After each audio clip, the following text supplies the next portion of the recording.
یہ مودی سرکار جھوٹ بولتی ہے۔ کرپشن پنجاب میں بہت زیادہ ہو، ٹیبل ہی واحد راستہ ہے۔ میڈم وزیر اعلیٰ بیوروکریسی کے کندھے استعمال کرتی ہیں، کیا یہ بیوروکریسی آپ کا ساتھ دے گی؟ بحیثیت وکیل میں اس کو ایکسیپٹ کرتا ہوں کہ فیصلہ غلط ہوا۔ ذوالفقار علی بھٹو کے کیس کو کہا جا رہا ہے کہ یہ غلط فیصلہ ہوا۔ السلام علیکم ناظرین، میں ہوں نعیم خان، اپنے ڈیجیٹل چینل پر آپ کو خوش آمدید کہتا ہوں۔ ویڈیو کا باقاعدہ آغاز کرنے سے پہلے آپ سے ریکویسٹ کہ ہمارے چینل کو سبسکرائب کرنا مت بھولیے گا۔ ویڈیو اچھی لگے تو لائک اور شیئر ضرور کیجیے گا۔ ناظرین، ایک بات میں ہمیشہ یہ کہتا آیا ہوں کہ مذاکرات اور ٹیبل ہی واحد حل ہے۔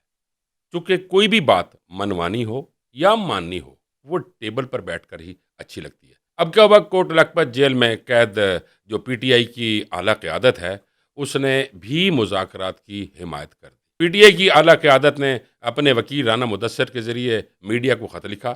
اس قیادت میں شامل تھے شاہ محمود قریشی، یاسمین راشد، عمر سرفراز سیما، اعجاز چودھری اور میاں محمود رشید اس میں شامل ہیں۔ ناظرین، ذرا ان ناموں کی طرف توجہ کریں۔ یہ وہ نام ہیں جن کی عمران خان صاحب بذات خود بہت عزت کرتے ہیں، اسٹیبلشمنٹ میں بہت عزت ہے، لوگوں میں، عوام میں بہت زیادہ عزت ہے۔ اب یہ لوگ بھی مذاکرات کے لیے اٹھ کھڑے ہوئے اور انہوں نے حمایت کی ہے کہ مذاکرات ہی واحد حل ہے۔ اب خط کا متن کچھ یوں ہے کہ گزشتہ 3 سال 8 ماہ سے پاکستان شدید بحرانوں کا شکار ہے۔ ہر محب وطن کی ذمہ داری ہے کہ وہ ملک کا سوچے اور پرامن ذرائع سے مقاصد حاصل کرے۔ پی ٹی آئی قیادت کی جانب سے خط میں کہا گیا کہ ہم کوٹ لکھپت جیل میں قید پی ٹی آئی کی مرکزی قیادت سمجھتے ہیں کہ ہر سطح پر گفت و شنید ہی واحد حل ہے۔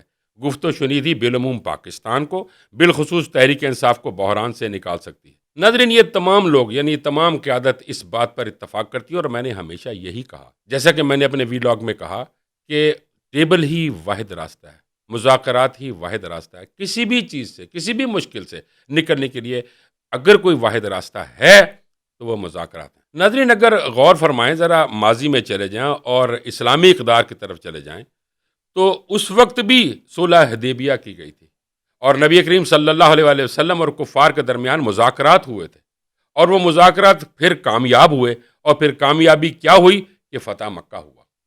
یعنی مذاکرات ہی واحد حل تھا۔ آج ہم اس بات کو لے کے بیٹھ جائیں کہ مذاکرات کریں گے تو یوں محسوس ہوگا کہ شکست ہو گئی ہے۔ شکست نہیں ہوئی، مذاکرات ہی ہمیشہ حل ہوتا ہے، ہر چیز کا، ہر بات کا، ماننے کا، منوانے کا۔ بانی پی ٹی آئی آلریڈی یہ ذمہ داری سونپ چکے ہیں تحریک تفویض آئین کو، اور انہوں نے کہا کہ تمام سیاسی جماعتوں سے مل کر کوئی نہ کوئی حل نکالا جائے۔ اس میں محمود اچکزئی اور راجہ ناصر عباس شامل ہیں، اور ہم بھی امید کرتے ہیں اور پوری پی ٹی آئی امید کرتی ہے کہ یہ مذاکرات کی طرف آگے آئیں، بجائے اس کے کہ صرف سوچتے رہیں، بیٹھے رہیں کون کیا کہے گا، کیسا کہے گا۔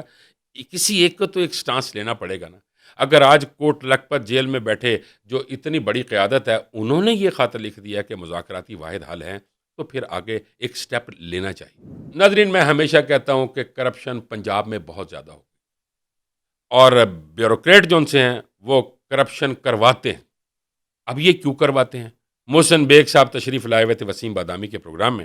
وسیم بادامی صاحب نے سوال کیا کہ کیا آپ اپنی اس بات پر قائم ہیں کہ میڈم وزیر اعلیٰ بیوروکریسی کے کندھے استعمال کرتی ہیں اور حکومت اپنی ساری کی ساری بیوروکریسی کے کندھوں پر چلا رہی ہیں؟ جس پر محسن بیگ صاحب نے کہا کہ اسٹیبلشمنٹ کو فار گرانٹیڈ نہیں لینا چاہیے کہ سارا کام وہ کریں اور آپ اسٹیبلشمنٹ کا پھر وزن بھی نہ اٹھا سکیں۔ پنجاب میں مریم نواز نے چند بیوروکریٹس کا ٹرائکا بنایا ہوا ہے۔ ان بیوروکریٹس کے خلاف کرپشن کی آوازیں آ رہی ہیں۔ پاکستان میں 2 سال بعد پھر الیکشن ہے۔ اگر وہ یہ سمجھتی ہیں کہ ہم اسٹیبلشمنٹ کی مجبوری ہیں، تو مجبوری چینج بھی ہو سکتی ہے۔ ناظرین، میں نے پہلے عرض کیا تھا کہ پنجاب میں کرپشن بہت زیادہ ہو گئی ہے۔ سارے صوبوں کے اوپر تو انگلیاں اٹھائی جاتی ہیں، لیکن اگر پنجاب کی بات آتی ہے تو پنجاب میں ناظرین ہمیشہ یہ کہتا ہوں، اور میں نے کرپشن کے اوپر بہت سارے شوز کیے، اور میں نے یہ کہا کہ پنجاب میں بیوروکریسی ہی کرپشن کی ذمہ دار ہے۔ کیوں؟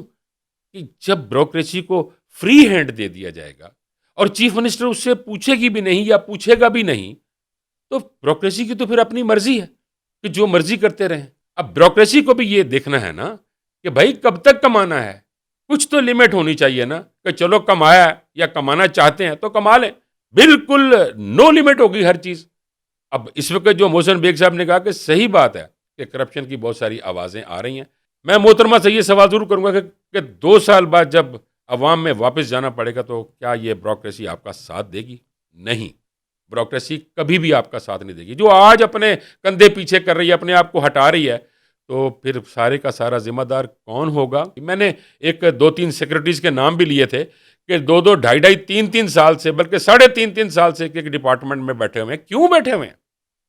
جبکہ ان کو جانا چاہیے۔ وہ اپنے گریڈ سے بھی بڑے ہو گئے ہیں، سیکرٹری کے گریڈ سے بھی بڑے گریڈ ان کے پاس آ گئے ہیں، اس کے باوجود بھی بیٹھے ہوئے ہیں۔ کیوں بیٹھے ہوئے ہیں؟ اس لیے کہ چیف منسٹر ان کے کندھے استعمال کر رہی ہیں۔ میں پھر چیف منسٹر پنجاب سے یہ ریکویسٹ کروں گا کہ محسن بیگ صاحب نے جو بات کی ہے، یہ جو دھبا لگ رہا ہے، اس سے ذرا پیچھے ہٹیں اور اس بیوروکریسی کو ذرا تھوڑا سا ان کا کندھا استعمال نہ کریں، بلکہ اپنے فیصلے خود کریں۔ ناظرین، اب بات کرتے ہیں پاکستان مسلم لیگ نون کے ایک شاندار کنونشن کی، جو کہ پشاور میں منعقد ہوا۔ اس کنونشن میں پشاور ڈویژن، پشاور ضلع کے اور پشاور سٹی کے عہدیداران شامل ہوئے، اور ایک کالج کے اندر یہ کنونشن تھا، اور اس حد تک کامیاب کنونشن ہوا، یعنی نہ تو وہاں کوئی پکڑ دھکڑ ہوئی، نہ ہی کوئی واٹر کینن کے ساتھ ان پہ پانی ڈالا گیا اس حد تک، بلکہ حکومت نے اس کنونشن میں ان کا ساتھ دیا۔ یہ ہوتی ہے ڈیموکریسی، اسے کہتے ہیں جمہوریت۔ وہ بھی کر سکتے تھے بھائی کنونشن نہیں ہونے دینا، لیکن انہوں نے کہا کہ نہیں، یہ تو ایک بنیادی حق ہے ہر سیاسی جماعت کا، وہ کرتی رہتی ہے۔ وہاں پشاور میں کے پی کی گورنمنٹ نے بلکہ ساتھ دیا اور ان کو کہا کہ جو آپ کو ضرورت ہے وہ ہمیں بتائیں۔ انہوں نے جگہ کے لیے کہا، انہوں نے کہا جو اوکے، یہ جگہ بھی آپ کے لیے ٹھیک ہے، آپ جو کہتے جاتے ہیں ٹھیک ہے، لیکن ہم آپ سے زیادتی نہیں کریں گے، آپ اپنا کنونشن کریں۔ اور وہ کنونشن ناظرین اتنا کامیاب رہا۔ ناظرین ذرا توجہ فرمائیے گا کہ کنونشن کو ناکام کرنے میں گورنمنٹ نے کوئی بھی ہاتھ یا ہتھ کنڈا استعمال نہیں کیا، بلکہ گورنمنٹ نے ان کا ساتھ دیا۔ لیکن پنجاب میں صورتحال ذرا علیحدہ ہی ہے، اور وہ پھر اب پنجاب والے جانیں اور پھر ان کے کام جانیں۔ ناظرین، جس صوبے میں پی ٹی آئی کی اپنی گورنمنٹ ہے، وہاں ہر پولیٹیکل ایکٹیویٹیز کرنے والوں کو اجازت ہے کہ وہ اپنی پولیٹیکل ایکٹیویٹی کرے، نہ وہ گرفتار کرتے ہیں، نہ ان پہ کو پانی پھینکتے ہیں۔ یہی ہوتی ہے جمہوریت ناظرین۔ اور ایک دفعہ پھر میں ناظرین ہمیشہ کہتا ہوں کہ سہیل افریدی بڑے ایک سمجھے اور سلجھے ہوئے انسان ہے، پڑھا لکھا انسان ہے۔ میں ان کو پھر یہ داد دیتا ہوں کہ انہوں نے پھر یہ ثابت کیا کہ جمہوریت جمہوریت ہوتی ہے۔ ناظرین اب بات کرتے ہیں سینئر صحافی اوریہ مقبول جان کی۔ انہوں نے جسٹس طارق محمود جہانگیری کے حوالے سے ایک کہا کہ یہ محض ایک نوٹیفکیشن نہیں ہے، پاکستان کے نظام انصاف کی قبر کا کتبہ ہے۔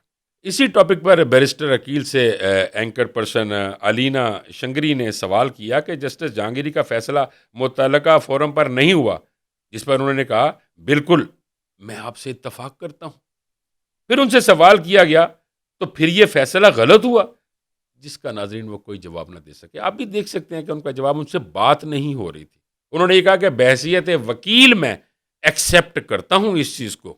ذرا غور فرمائیے گا ناظرین، بحیثیت وزیر نہیں، بحیثیت وکیل میں اس کو ایکسیپٹ کرتا ہوں کہ یہ فیصلہ غلط ہوا ہے، لیکن جس فورم پر ہونا چاہیے تھا اس فورم پر نہیں ہوا۔ یعنی اینکر کا سوال کیا اور وہ جواب دینے سے گریزاں۔ ناظرین، اوریہ مقبول جان کا اپنا تجزیہ اپنے تئیں بالکل ٹھیک ہے، یعنی میں یہ نہیں کہوں گا کہ اپنے تئیں، واقعی ان کا ایک تجزیہ ہے۔ انہوں نے ایک زندگی گزاری ہے، ایک عمر گزاری ہے، وہ سمجھتے ہیں کہ یہ فیصلہ غلط ہوا یا صحیح فورم پر ہونا چاہیے تھا، وہ نہیں ہوا اور یہ فیصلہ ہو گیا۔ جبکہ جسٹس جہانگیری یہ کہتے رہے کہ جسٹس ڈوگر اس کو نہ سنیں، لیکن ان کی اس ریکویسٹ کو بالائے طاق رکھا گیا اور پھر کیس کو سنا گیا۔ یہ بات اوریہ مقبول جان کی یہ ٹھیک ہے کہ یہ واقعی قبر کا کتبہ ایک وقت۔ ناظرین، اس موقع پر میں ایک بات ضرور کہوں گا کہ آج ذوالفقار علی بھٹو کے کیس کو کہا جا رہا ہے کہ یہ غلط فیصلہ ہو گیا، جسٹس شوکت عزیز صدیقی کا فیصلہ بھی ٹھیک نہیں ہوا تھا۔ تو ناظرین، کیا کچھ وقت گزرنے کے بعد پھر یہ بھی کہا جائے گا کہ جسٹس جہانگیری کا فیصلہ بھی غلط ہو گیا؟ یعنی یہ فیصلہ غلط ہے یا ٹھیک ہے؟ ناظرین، آپ اس کا کمنٹ میں ضرور جواب دیجیے۔ ناظرین، اب بات کرتے ہیں بھارت کی۔ مودی کو ہر جگہ پہ ضلالت کا سامنا کرنا پڑ رہا ہے۔ اقوام متحدہ نے کہا کہ پہلگام واقعے کے کوئی شواہد انڈیا پیش نہیں کر سکا، بلکہ انڈیا نے زیادتی کی تھی اور اس نے پاکستان پر حملہ کیا تھا۔ پاکستان کو یہ رائٹ حاصل ہے کہ وہ اپنے ڈیفنس میں جو کرنا چاہتا ہے کرے۔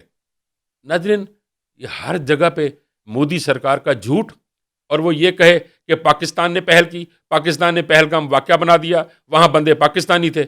کوئی شواہد، اقوام متحدہ یہ کہہ رہی ہے کہ ہمارے پاس کوئی شواہد پیش نہیں ہو سکے، تو پھر کیا وہ جھوٹ تھا؟ پھر جو انڈیا کے ساتھ ہوئی ٹھیک ہوئی، انڈیا کے ساتھ جو کچھ ہوا اور جگ ہنسائی آج اقوام متحدہ کہہ رہی ہے، پورا زمانہ، پوری دنیا یہ کہہ رہی ہے کہ جھوٹی ہے یہ قوم، یہ مودی سرکار جھوٹ بولتی ہے، اور ان کے جھوٹ کو آج اقوام متحدہ نے یہ کہہ دیا اور پاکستان نے پھر جو کیا پھر وہ ٹھیک کیا، کیونکہ اقوام متحدہ کہہ رہی ہے کہ پاکستان کو اپنے ڈیفنس میں جو کرنا چاہیے تھا اس نے کیا اور اس کو کرنا چاہیے۔ انڈیا بارڈر 2 فلم بنانے جا رہا ہے جس پہ پاکستان کے اداکار شان نے یہ کہا کہ مودی صاحب آپ سے تو رافیل چلتے نہیں ہیں، کم از کم شوبز کو ہی دے دیجئے، فلموں والوں کو ہی دے دیجئے، شاید وہی ٹرائی کر لیں، شاید وہی چل جائیں۔ مودی صاحب کے لیے پھر شرم کا مقام ہے۔ آئیے آخر میں تاریخ کا آئینہ بھی دیکھتے جائیے۔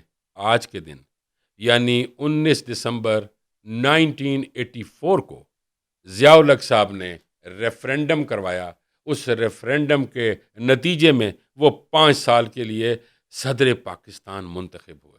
ناظرین، چلتے چلتے میں یہ ضرور پھر عرض کرتا چلوں گا کہ اگر پی ٹی آئی کے رہنما یہ کہہ رہے ہیں، یعنی قید میں ہوں یا قید سے باہر ہیں، وہ یہ کہہ رہے ہیں کہ مذاکرات ہی واحد حل ہے، تو میں یہ سمجھتا ہوں کہ عمران خان صاحب کو بھی مذاکرات کی طرف آنا چاہیے۔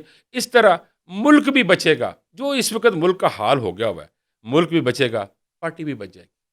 مجھے اجازت دیجیے، اللہ نگہبان۔